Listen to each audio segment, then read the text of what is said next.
कोई दिक्कत नहीं। कहाँ तक पढ़े थे बताओ? मुलर का मुललता हो गया था। एक सवाल करते हैं हम लोग स्टार्ट हो गया बुआ ये। तो हम लोग शुरू करते हैं।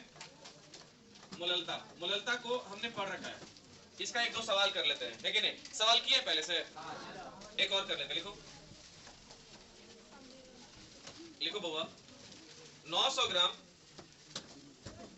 900 ग्राम विलियन में 900 ग्राम विलियन में 900 ग्राम विलियन में 100 ग्राम 100 ग्राम कैल्शियम कार्बोनेट घुला हुआ है। 900 ग्राम विलियन में 900 ग्राम विलियन में 100 ग्राम कैल्शियम कार्बोनेट घुला हुआ है। तो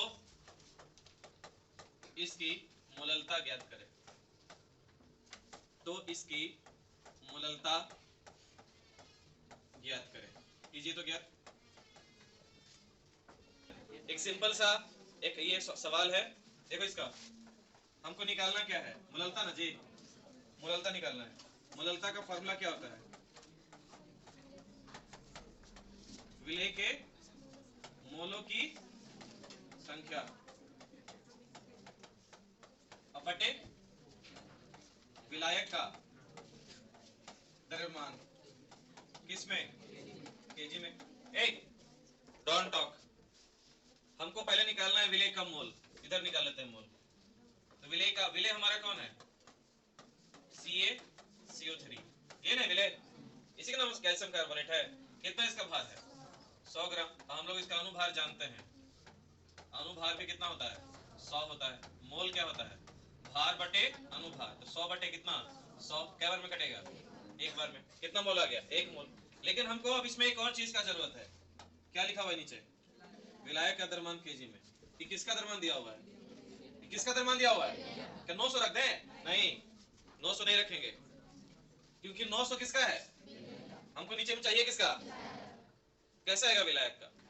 विलियन में से विलेय का घटा देंगे। 100 ग्राम विलेय का है ना जी, तो विलियन में से विलेय घटाएंगे तो विलायक का द्रव्यमान हो जाएगा, द्रव्यमान हो जाएगा कितना? 900 माइनस कितना? 100 बराबर कितना? 100 800। अब निकलेगा छोटका एम मतलब मोललता। अब निकलेगा छोटका एम मोललता बराबर विलेय का मोल इधर से है कितना? 1 अब बटे विलायक का द्रव्यमान केजी में ना। ये कितना ग्राम था? 800 ग्राम। इसको केजी में कन्वर्ट करने के लिए कितना से भागा? 1000 से। तो हमको लगता है 200 से 200 कट जाएगा, है ना? 2 चौके 8, 2 पचे 10, कई किलो?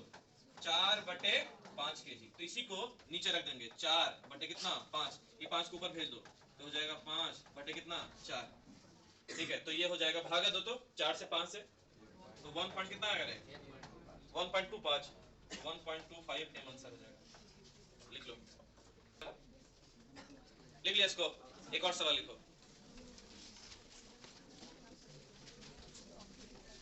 बोलू क्या? मैं बोलूं? अगला सवाल अगर नहीं बनाएगा तो अभी मैं इधर ये हाथ तोड़ा ना, अभी पैर तोड़ दूंगा मैं। समझ लो किनारे वालों, ठीक है? टंगड़ी तोड़ दूंगा। अगर टंगड़ी बाहर कर मारूंगा एक काट। लिखो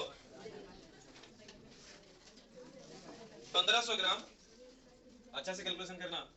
1500 ग्राम विलियन के द्रव्यमान में 1500 ग्राम विलियन के द्रव्यमान में 1500 ग्राम विलियन के द्रव्यमान में 200 ग्राम मैग्नीशियम सल्फेट घुला हुआ है। 200 ग्राम मैग्नीशियम सल्फेट घुला हुआ है। सवाल भी लिखना है। मैग्नीशियम सल्फेट घुला हुआ है तो विलियन की मोललता ज्ञात करें। ज्ञात करें। 1500 ग्राम विलियन में कितना ग्राम बोले बाबा? 200 ग्राम MgSO4 घुला हुआ है। बना लो जल्दी से, खास करके आगे में जो किनारे में है।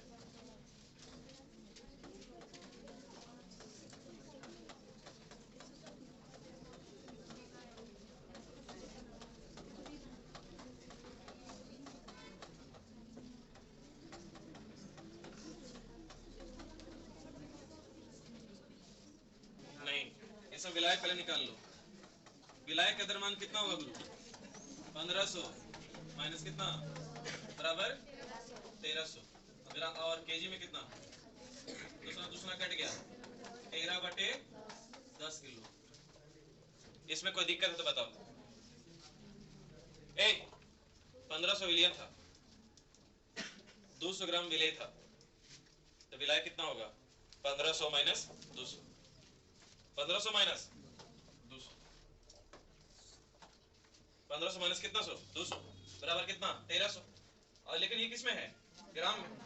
तो इसको केजी में करने के लिए कितना से भागा?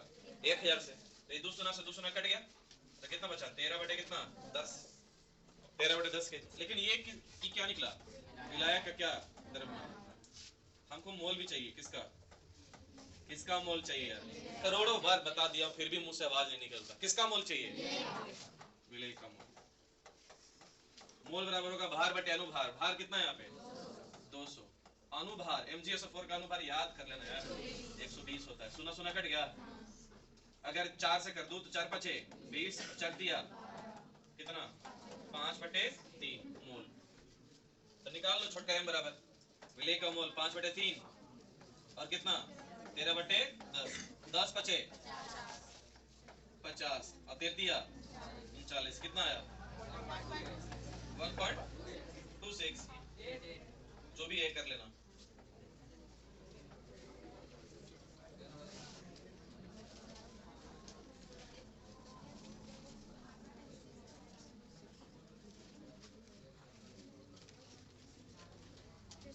देखो बउआ, नहीं बनाओगे कमजोर हो जाओगे। ये सब दवाई है, जो नहीं पिएगा कमजोर हो जाएगा।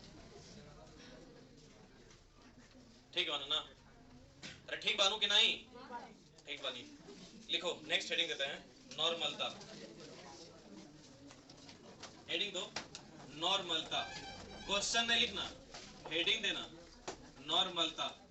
इंग्लिश में बोलते हैं नॉर्मलिटी। कैसा लिट्टी है? नॉर्मल है। लिट्टी जो है वो कैसा है? Normal, normality. हिंदी में बोलते हैं इसको क्या बुआ? नॉर्मलता। नॉर्मलता मैं पढ़ा चुका हूँ ऐसे 11 में, लेकिन फिर भी चलो 12 में भी आ गया तो एक बुरा है कि नहीं। हम लोग पढ़ेंगे नॉर्मलता। ध्यान से देखना सब लोग, ध्यान से। जिसका ध्यान नहीं रहेगा, ध्यान इधर दो, सब मेरी ओर देखेगा। हम लोग क्या पढ़ रहे बुआ? नॉर्मलता।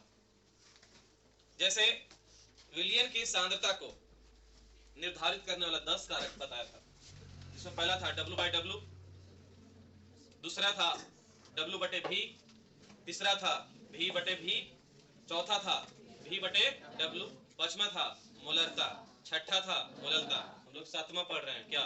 नॉर्मलता। लेकिन इसको पढ़ने के लिए, नॉर्मलता को पढ़ने के लिए कुछ और भी चीजों को पढ़ना पड़ता है। जैसे मैं तुम्हें पहले इसका परिभाषा बता देता हूं कि मान लिया जाए कि एक बीकर है या एक बर्तन है।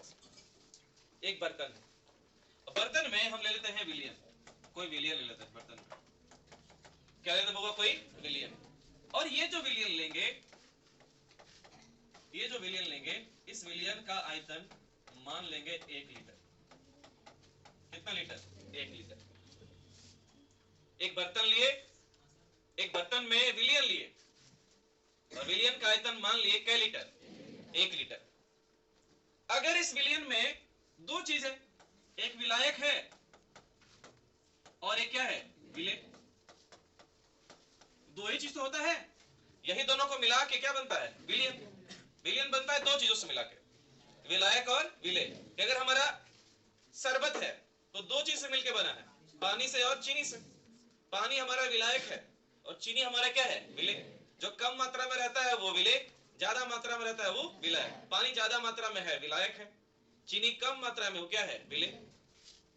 तो कहता है कि यदि 1 लीटर विलियन के आयतन में, यदि 1 लीटर विलियन के आयतन में जितना रहेगा विलेय के, यदि 1 लीटर विलियन के आयतन में जितना रहेगा विलेय के ग्राम तुल्यांकों की संख्या, जितना रहेगा विलेय के ग्राम तुल्यांकों की संख्या, उस संख्या को ही कहते हैं नॉर्मलता। तो तुम कहोगे सर हमको ये पता नहीं है कि ग्राम तुल्यांकों की संख्या क्या होता है, तो उसको हम लोग अलग से तुमको बताएंगे अभी। लेकिन अभी सुन लो कि यदि विलयन का आयतन कितना हो, 1 लीटर, 1 लीटर विलयन के आयतन में मैं तुम लोग से पूछूंगा नॉर्मलता क्या होता है, बताना कि सर 1 लीटर विलयन के आयतन में जितना रहेगा घोला हुआ विलेय के ग्राम तुल्यांकों की संख्या, उस संख्या को ही कहते हैं, क्या कहते हैं, हम लोग क्या पढ़ रहे हैं, नॉर्मलता। क्या कहते हैं उसको, नॉर्मलता। नॉर्मलता कहते हैं कि 1 लीटर विलयन के आयतन में जितना घुला हुआ रहेगा विलेय के ग्राम तुल्यांकों की संख्या, उसको क्या कहेंगे, विलयन की क्या हुआ, नॉर्मलता। अब मेरी बात सुनो, अगर यहां से नॉर्मलता का हम लोग फॉर्मूला निकाले, नॉर्मलता को बड़का n से सूचित करते हैं।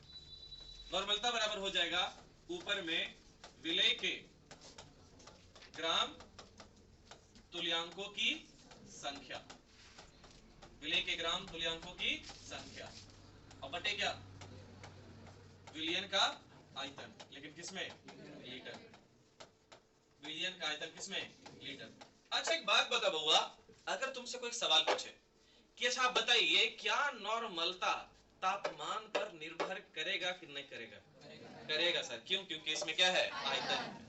याद है मोललता तापमान पर निर्भर नहीं करता था, क्यों, क्योंकि उसमें आयतन नहीं था, इसमें आयतन है, इसलिए यह तापमान पर निर्भर करेगा। अब सर कहोगे सर हमको ये निकाल लेंगे, विलयन का आयतन हम कहीं ना कहीं से जुगाड़ कर लेंगे, हमको इसके बारे में बताइए कि विलेय के ग्राम तुल्यांकों की संख्या कैसे निकलेगा। तो हम लोग अलग से एक इंडेक्स में जाते हैं और हम लोग खोज करते हैं कि कैसे निकलेगा ग्राम तुल्यांकों की संख्या। किसकी संख्या, ग्राम तुल्यांकों की संख्या। तो ग्राम तुल्यांकों की संख्या पता क्या होता है, ये होता है दिया गया भार बटे समतुल्य भार, बटे कौन भार, समतुल्य भार। तुम कहोगे सर आप हर बार एगो नया चीज ला के रख देते हैं। अब हमारा दिमाग लग रहा कि भार तो देले रहता है, लेकिन ई कैसे निकलेगा, कौन भार, समतुल्य भार। तो बोलो ठीक है, इसके लिए अलग इंडेक्स जाते हैं, कौन भार, समतुल्य भार। तो समतुल्य भार बराबर होता है, अगर किसी का भी समतुल्य भार निकालना है, अगर किसी का भी समतुल्य भार निकालना है तो उसके अनुभार से भागा दे देना x को। अब कहोगे सर ये वो नया फिर से इंडेक्स आ गया, x कौन है, ABCD के कैमा अक्षर कितना में आता है, 24, 23 में W आता है। तो ये अनुभार तो सर देख लेंगे, अनुभार हम लोग जोड़ जोड़ के निकाल लेते हैं कि कैल्शियम कार्बोनेट का 100 है, मैग्नीशियम सल्फेट का 120 है, ग्लूकोज का 180 है, चीनी का 342 है, मीथेन का 16 है, अमोनिया का 17 है, कार्बन डाइऑक्साइड का 44 है, सोडियम क्लोराइड का कितना 58.5 है, क्लोरीन गैस का 71, इसको सब याद है सर। अनुभार तो निकल भी जाता है जोड़ जोड़ के, हमको चाहिए क्या, x। अब x को ढूंढते हैं, आओ ढूंढते हैं किसको, x को। आओ बच्चे तुम्हें सिखाएं x निकालना है कि नहीं, तो x निकालना, तो x जो निकलता है 3 चीज के लिए, एक अम्ल के लिए, एक क्षार के लिए और एक लवण के लिए। अम्ल के लिए, क्षार के लिए और किसके लिए बुआ, लवण के लिए। अम्ल का परिभाषा तुम लोग 10वां में पढ़ा, क्षार का परिभाषा तुम लोग 10वां में पढ़ा, लवण का परिभाषा तुम लोग 10वां में पढ़ा, मैं पूछूंगा नहीं क्योंकि मुझे मालूम है कि तुम लोग को आता है। मान ले ऐसा मान ले, नहीं मानू, मुझे मानना पड़ेगा, नहीं तो फिर मैं बहुत दूर चला जाता हूँ। ठीक है मैं बता देता हूँ, मुझे मालूम है तुम लोग कि कोई बताया था मुझे पता नहीं था। अम्ल का परिभाषा, अम्ल आर्हेनियस नाम का वैज्ञानिक था, कौन सा बुक चलाता है तुम लोग 10वां में, भारतीय भवन है ना, भारतीय भवन का ऐसा लंबा ऐसा बुक है, उसमें लगता है 25 या 26 नंबर पेज में ऐसे ऊपर में लिखा हुआ है कि आर्हेनियस के अनुसार, किसके अनुसार, आर्हेनियस के अनुसार अम्ल वो पदार्थ होता है जो जल में घुल के हाइड्रोजन आयन दे दे। कौन आयन दे दे, हाइड्रोजन आयन, H+ देता है। और आर्हेनियस के अनुसार ही क्षार वैसा पदार्थ होता है जो जल में घुल के OH- दे। कौन माइनस, OH-। लवण क्या होता है कि अम्ल और क्षार आपस में अभिक्रिया करके लवण का निर्माण करता है, उस अभिक्रिया को कहते हैं उदासीनीकरण अभिक्रिया। तो अम्ल का कुछ उदाहरण ले लेते हैं, मान लीजिए HCl, नाम सुना है, एक अम्ल है, क्या नाम है इस अम्ल का, हाइड्रोक्लोरिक अम्ल। कहाँ पाया जाता है, अमाशय में, जो भोजन को पचाता है, उसके अलावा भोजन के साथ आने वाले जीवाणुओं, ऋणाणुओं, कीटाणुओं को मारता है। उसके अलावा HCl क्या करता है मैं तुम्हें समझाता हूँ, उसके अलावा अगर कोई व्यक्ति समय पर खाना नहीं खाए, यदि कोई व्यक्ति बहुत समय तक भूखा रहे, अचानक से खाए या खाने का पैटर्न बदल जाता है, तब ये HCl क्या होता है, उसकी मात्रा हमारे आमाशय में ज्यादा और कम होने लगती है, जिससे यह जो HCl अम्ल है हमारे पेट में गैस का रूप धारण कर लेता है। तब हम कहते हैं पेट में क्या हो गया, गैस हो गया। किसके कारण, HCl। ये अम्ल है कि क्षार, और इसी को दूर करने के लिए हम लोग पीते हैं इनो। क्या पीते हैं, इनो, या लेते हैं खाने वाला सोडा, लेते हैं इनो या लेते हैं खाने वाला सोडा। ए भैया आ जाओ, ये बार बार हो जा रहा है पता नहीं क्यों। तो ये इनो और खाने वाला सोडा, उसमें क्या रहता है, उसमें रहता है क्षार। क्या रहता है, क्षार। गैस बना अम्ल के कारण ना, अम्ल को क्या मारेगा, क्षार। तो इनो में रहता है क्षार, जो उसको जाके लवण बना देगा, उदासीन कर देगा। इसलिए हम लोग इनो का प्रयोग करते हैं, उसको एंटासिड भी कहते हैं। तो HCl एक अम्ल है, हाइड्रोक्लोरिक अम्ल। उसके अलावा नाम सुना है H2SO4 का, ये भी एक अम्ल है, जिसका नाम क्या है, सल्फ्यूरिक अम्ल। इसका नाम क्या है, सल्फ्यूरिक अम्ल। इसको बैटरी अम्ल भी कहा जाता है। कौन अम्ल, बैटरी अम्ल। कार की बैटरियों में इसके अंदर वो लिक्विड पाया जाता है H2SO4। नहीं कहता बैटरी के अंदर तेजाब रहता है, तेजाब मतलब एसिड रहता है। एसिड तुम लोग अंग्रेजी में बोल दिया, हिंदी में क्या बोलते हैं, अम्ल। एसिड को हिंदी में क्या बोलते हैं, अम्ल। नहीं बोलते उस पर एसिड गिर गया, एसिड मतलब तुम लोग सब इंग्लिश में बात कर रहा है, हिंदी में बात करोगे तो क्या गिर गया, अम्ल गिर गया। तो H2SO4 भी एक अम्ल है। अगर मैं बात करूं HNO3, क्या नाम है इसका, नाइट्रिक अम्ल। कौन अम्ल, नाइट्रिक अम्ल। और अगर मैं बात करूं तो ये है HCOOH, ये है फॉर्मिक अम्ल। चींटी में पाया जाता है, चींटी के डंक में पड़ा है सब। CH3COOH, एसिटिक अम्ल किसमें पाया जाता है, सिरका में। सिरका, सिरका समझता है, सिरका।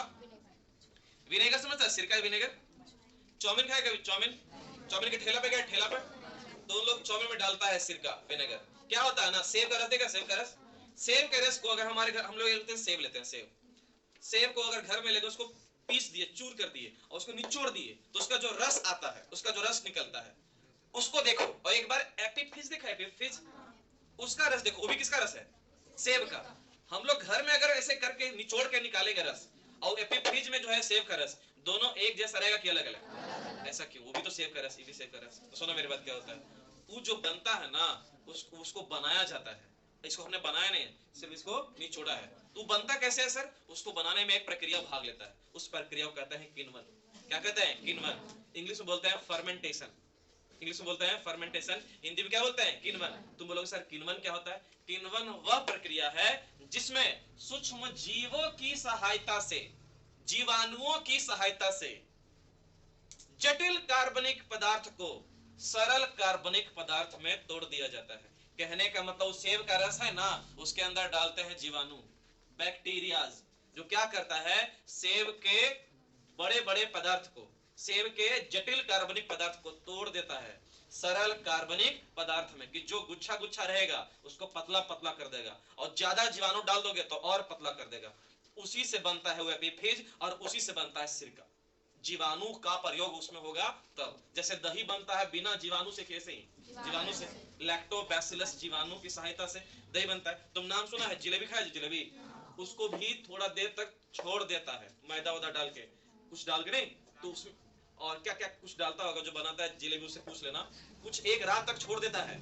अगर 26 जनवरी को जलेबी अगर मिल रहा है ना, तो उसका प्रक्रिया 25 जनवरी को शुरू हो गया था। नहीं समझा, उसको रात भर छोड़ा गया है ताकि उसमें क्या आ जाए, जीवाणु लगे। दारू सुनो, दारू, बियर, बियर जो बनता है उसमें भी यही प्रक्रिया है, फर्मेंटेशन। बिना जीवाणु के सब बनता नहीं। छोड़ो, मुद्दे पे आते हैं।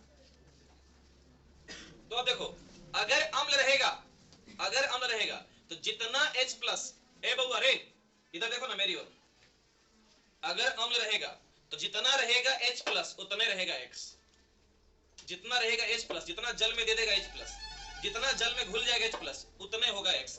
बताओ HCl में कई हाइड्रोजन है, एक, तो इसमें एक ही हाइड्रोजन जल में घुलता है, तो इसका X का मान कितना हो जाएगा, एक। इस H2SO4 में कई हाइड्रोजन है, दो, यही दोनों जल में घुल जाता है। बताओ इसका X का मान कितना हो जाएगा, दो।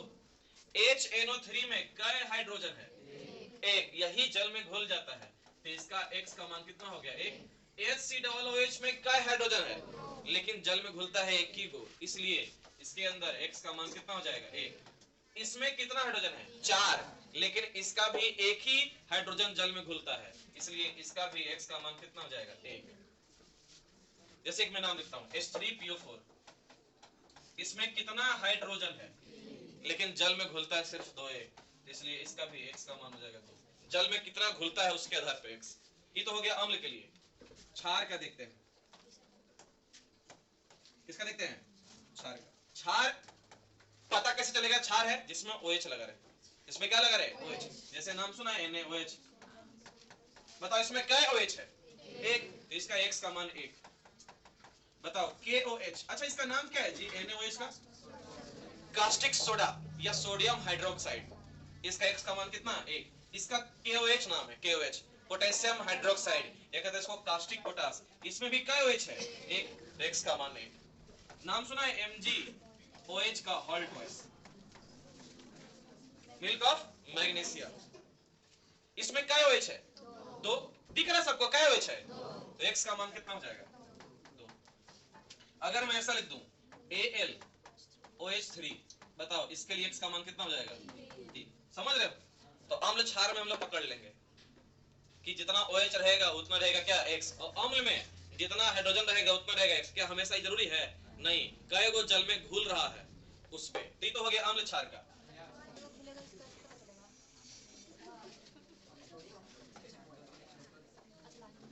लवण के लिए देख लेते हैं।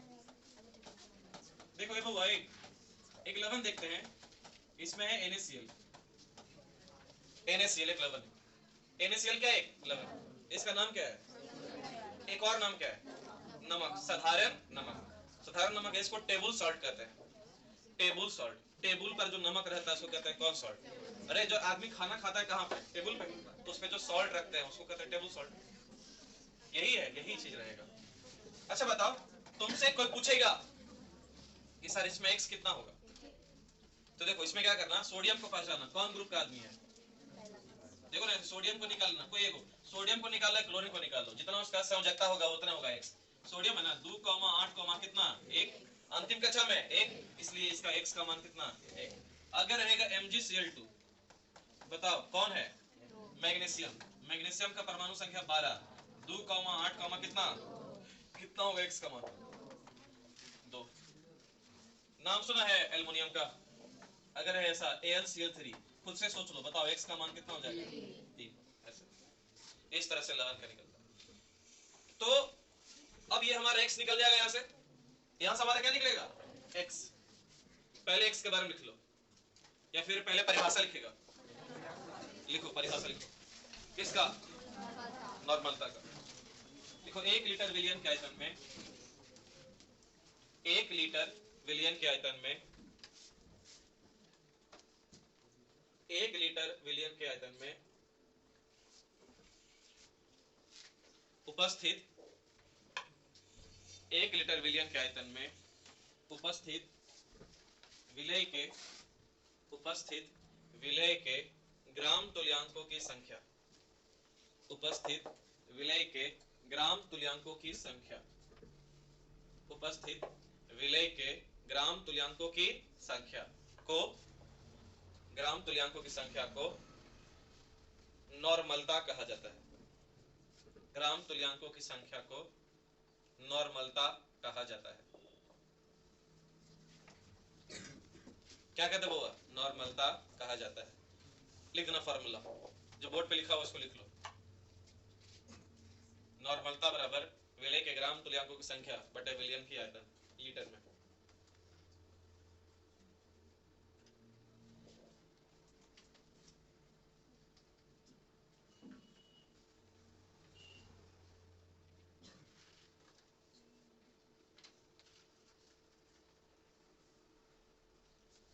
जल तो ऐसा मैं बोलूंगा ही नहीं, कोई जल लाया होगा। जल का तो कोई प्रावधान नहीं है जी, खाली बोतल है। कौन सी वाला डिब्बा जब भगवान ने जाना। प्रेम सर कौन देखने गया? लिख लिया इसको, ग्राम विलय के ग्राम तुल्यांक संख्या बटे विलियन का क्या हुआ? आयतन। नेक्स्ट लिखो, उसके नीचे लिखो ग्राम तुल्यांकों की संख्या बराबर, नीचे लिखो ग्राम तुल्यांकों की संख्या बराबर दिया गया भार बटे समतुल्य भार, ग्राम तुल्यांकों की संख्या बराबर दिया गया भार बटे कौन भार, समतुल्य भार। उसके नीचे लिखो ग्राम तुल्यांकों की संख्या बराबर दिया गया भार बटे कौन भार, समतुल्य भार। लिखा हुआ है बोर्ड पे,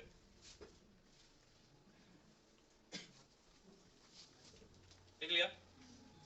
आगे बढ़े, इसी में लिखो समतुल्य भार बराबर अनुभार बटे x। उसके नीचे लिखो समतुल्य भार बराबर अनुभार बटे x, समतुल्य भार बराबर अनुभार बटे x। लिखा? लिखा? समतुल्य भार बराबर अनुभार बटे कितना, x। अब उसके बाद लिखो x को ऐसे, मतलब एक बार अम्ल के लिए, क्षार के लिए, एक तरफ लवण के लिए। हाँ सर, हाँ उसमें कुछ ऐसे पता नहीं कर सकते, लेकिन कुछ कुछ चीजों का पता चल सकता है, HCl H2SO4 HNO3 HCOH सबका, लेकिन ऐसा ऐसा आएगा तो नहीं पता चलेगा। वो ज्यादा सवाल करोगे तब पता चलेगा। जैसे सवाल में 10-15 बार कर लिया तो हमको याद हो जाएगा कि H345 के दुए को घुलता है तो x कमांड 2, ऐसा कोई कॉन्सेप्ट नहीं है। यही है कि कितना घुलता है उसके हिसाब से। लिख लो इसको, पहले अम्ल का लिखना,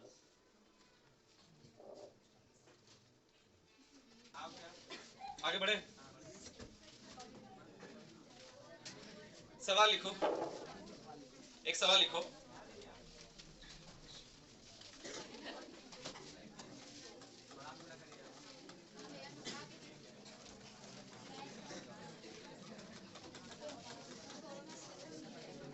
लिखो 392 ग्राम, ए लिखो बउआ 392 ग्राम, 92 की 92, 392 ग्राम 392 मतलब सल्फ्यूरिक अम्ल, 392 मतलब वही 92 92 ग्राम सल्फ्यूरिक अम्ल। कौन अम्ल, सल्फ्यूरिक अम्ल, सल्फ्यूरिक अम्ल 4 लीटर विलियन के आयतन में घुला है, 4 लीटर विलियन के आयतन में घुला है, 4 लीटर विलियन के आयतन में घुला है, 4 लीटर विलियन के आयतन में घुला है। तो विलियन की नॉर्मलता ज्ञात करें। तो विलियन की नॉर्मलता ज्ञात करें। तो विलियन की नॉर्मलता ज्ञात करें। क्या ज्ञात करें बाबा, नॉर्मलता। तो विलियन की नॉर्मलता ज्ञात करें। सुनो, ए इधर देखो, इस सवाल को जो बना सकते हो मुंडी नीचे करके बनाओ, जो नहीं बना सकते हो मुझे देखो। कौन है H2SO4 रे, बोलो ना। इसका दिया गया भार कितना है, भार दिया गया भार कितना है बताओ, कितना ग्राम, 392 ग्राम। अच्छा H2SO4 न है, बताओ ये अम्ल है कि क्षार, अम्ल है ना। बताओ इसका x का मान कितना होगा, इसका x का मान कितना होगा, 2। इसमें कोई दिक्कत है तो बताओ, अरे है कोई दिक्कत नहीं। अच्छा अब इधर देखो, समतुल्य भार निकाल लेते हैं इसका, किसका, H2SO4 का, H2SO4 का। H2SO4 का अनुभार निकाल सकता है, 2 का 2, सल्फर का 32, ऑक्सीजन का 64, 64 32 96, 96 2 98, तो 98 बटा x का मान कितना आया था इसका, 2, तो 98 बटा 2 क्या बार में कटेगा, क्या बार में कटेगा रे, 49। तो समतुल्य भार आ गया कितना इसका, 49। अब आएंगे ग्राम तुल्यांकों की संख्या। तो बताओ कितना था दिया गया भार, 392 बटे समतुल्य भार कितना आया, 49। क्या बार में कटोगे, 8 बार में कट जाएगा। तो हमारा निकल गया कौन संख्या, ग्राम तुल्यांकों की संख्या, कितना, 8। अगर हम इसमें आएंगे नॉर्मलता का फॉर्मूला में, तो नॉर्मलता बराबर विलय के ग्राम तुल्यांकों की संख्या कितना आ गया, 8। विलियन का आयतन लीटर में कितना दिया है, 4 दिया है, तो क्या बार में कटेगा, 2 बार में, तो कितना हो जाएगा। अब मैं समझाता हूँ फिर से। H2SO4 है, H2SO4 है, पहले इसमें जो जो दिया वो लिख लो। दिया गया भार बराबर कितना, 392, विलियन का आयतन दिया हुआ है कई लीटर? 4 लीटर। अगर H2SO4 है तो इसका X का मान कितना होगा? 2। इसका समतुल्य भार होगा,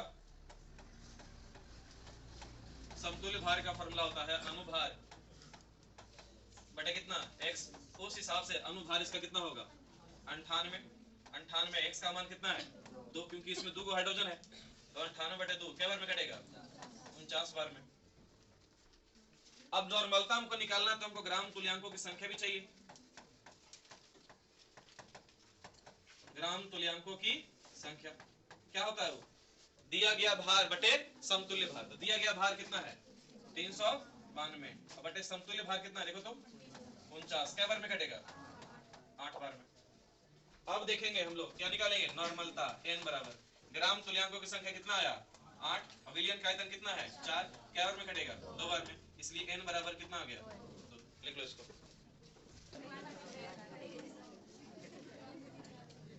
लिखो 252 ग्राम, 252 ग्राम, 252 ग्राम नाइट्रिक अम्ल, 252 ग्राम नाइट्रिक अम्ल। मैं लिख देता हूं नाइट्रिक अम्ल HMO3। 252 ग्राम नाइट्रिक अम्ल 6 लीटर, 252 ग्राम नाइट्रिक अम्ल 6 लीटर विलयन के आयतन में घुला है।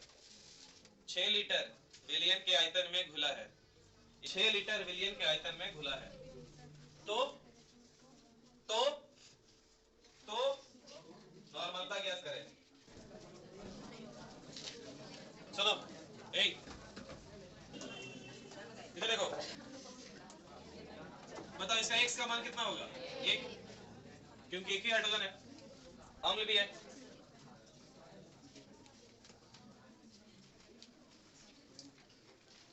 इसका अनुभार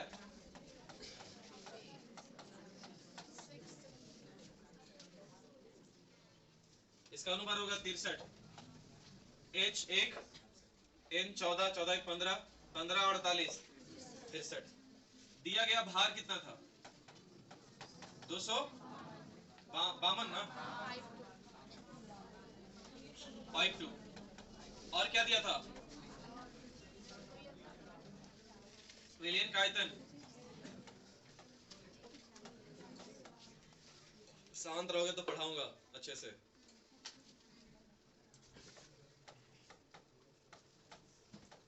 विलयन का आयतन देखा, हल्ला करेगा तो इधर उधर हो जाता है।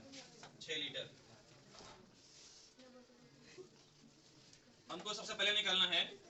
तुम लोग गधा है क्या रे? कह रहा हूं ना शांत रहने के लिए। समतुल्य भार,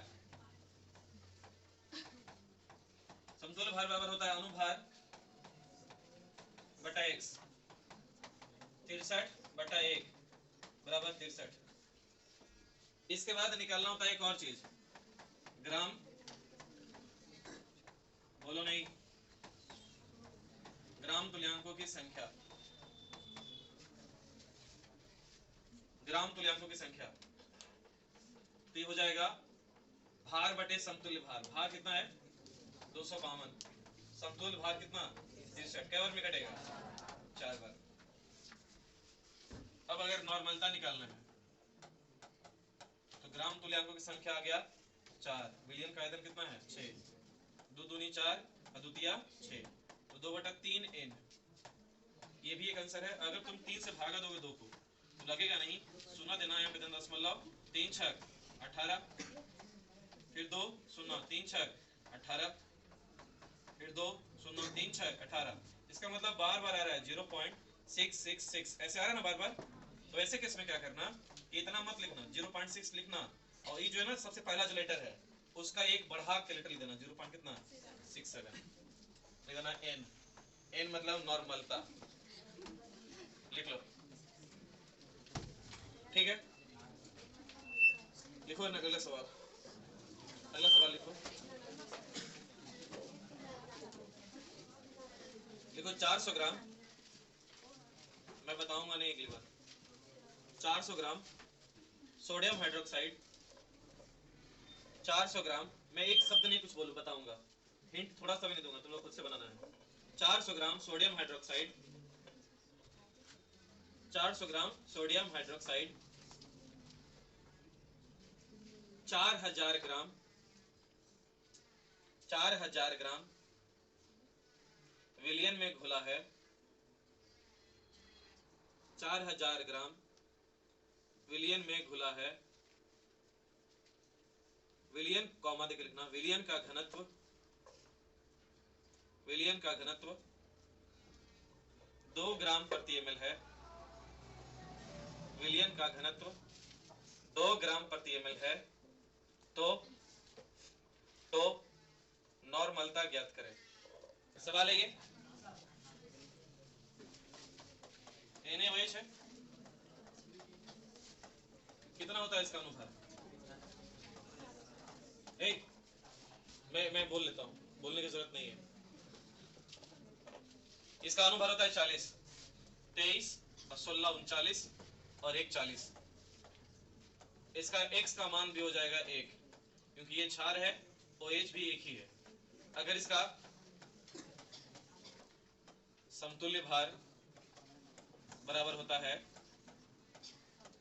अनुभार बटे x, अनुभार है 40 बटे 1 बराबर 40। इसका दिया गया भार कितना दिए? 400 ग्राम। मोल मत निकाल देना,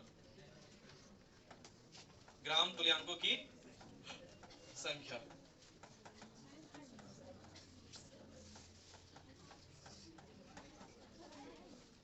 क्या कुछ परेशानी है? क्या कोई परेशानी है? मैं दूर कर देता हूं मैं।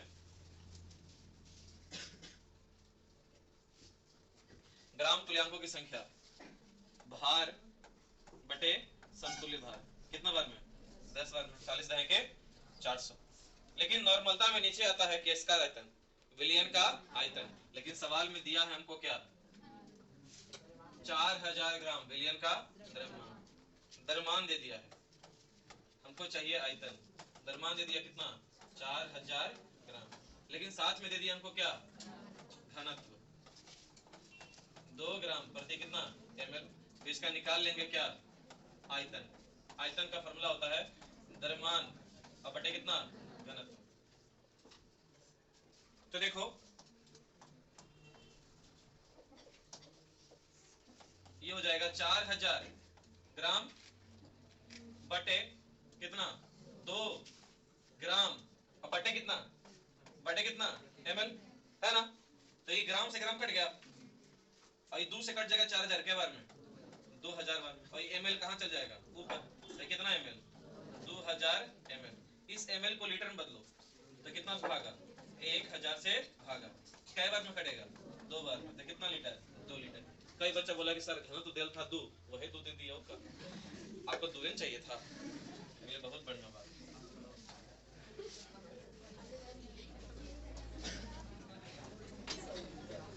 सुनो, तो अब हमको नॉर्मलता चाहिए। नॉर्मलता चाहिए तो ग्राम तुल्यांकों की संख्या कितना है? 10 बटे विलियन का आयतन कितना लीटर? तो इधर दे देंगे कितना? 2 2 5 10, कितना है? 5। इतना एक्सप्लेन करके बनाओ अभी यहाँ पे।